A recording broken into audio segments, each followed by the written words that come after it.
Do you want to know the role of National Company Law Tribunal in the whole process of mergers and acquisitions? Watch this video till end.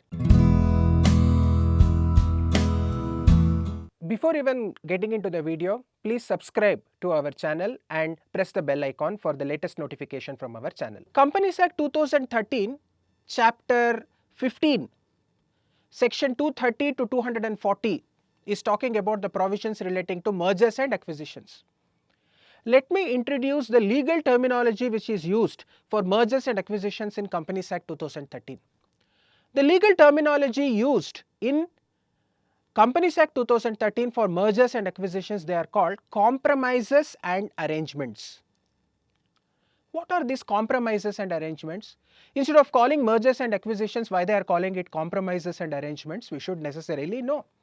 Let us try to understand the differences between compromises and arrangements. Please note, compromises are certain things where, if I have to tell in basic terms, it does not involve the reorganization of the share capital.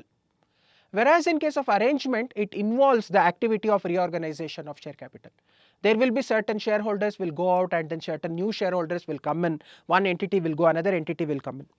So generally, if a company wants to enter into compromises, when the scheme will be called as compromise, if it is generally with the creditors and the class of the creditors. Why I am telling this? Because if it is with the class of creditors as well as creditors, there is no involvement of reorganization of share capital. That is why I call it compromise.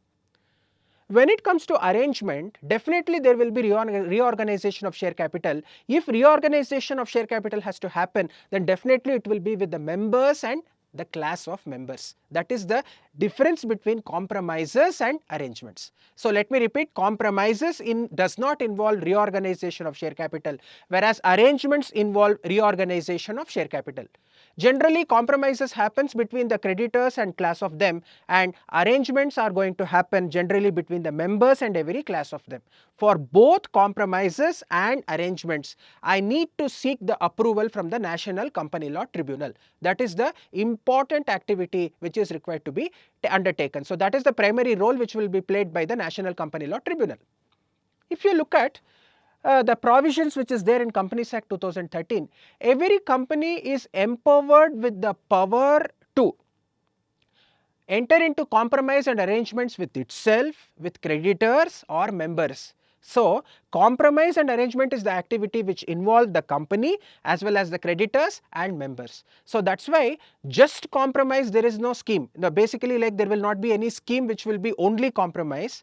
You will not find the scheme which will be only arrangement, because all the three people will be involved and a scheme will be drafted. And please note, the scheme relating to compromises and arrangements, whether it might be a merger or it might be a demerger or it might be amalgamation or any other activity, please note all these things would come within the definition of compromises and arrangements. Without seeking the approval from the National Company Law Tribunal, there is no possibility of giving effect to it. So first, approval has to be taken from members and creditors, then application has to be moved to the National Company Law Tribunal, and once the National Company Law Tribunal gives the approval, then only the scheme will come into effect. So that is the major role which is played by the National Company Law Tribunal in the whole activity of mergers and acquisitions. Now what is the role which will be played by a company secretary in the whole process of this mergers and acquisition?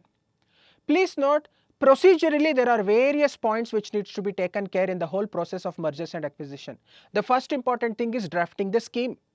Drafting the scheme itself takes a very important role which will be played by a company secretary. So he need to involve all the members, creditors, the top management of the company, and then a favorable scheme has to be drafted. And then he needs to coordinate with everyone in organizing the meetings, taking the approval from creditors as well as members.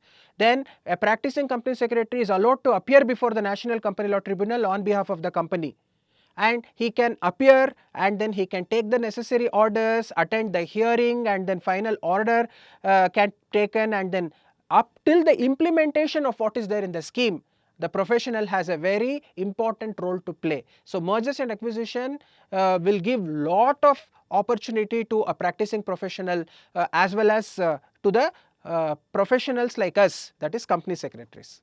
If you need more about, if you want to learn more about this particular subject on corporate restructuring law and insolvency, please fill up the Google form which is being given in the description box below, and you can even subscribe to our, or you watch our Telegram channel, and then for more details you can visit our Ekcel Academy website. If you have any questions, please comment below. We will be able to answer your questions. If you like this video, please share to your friends and then comment and then press the like button. If you need anything else in this particular topics as well as the subject from the corporate restructuring law and insolvency, please feel free to write to us. We will be able to assist you. Thank you.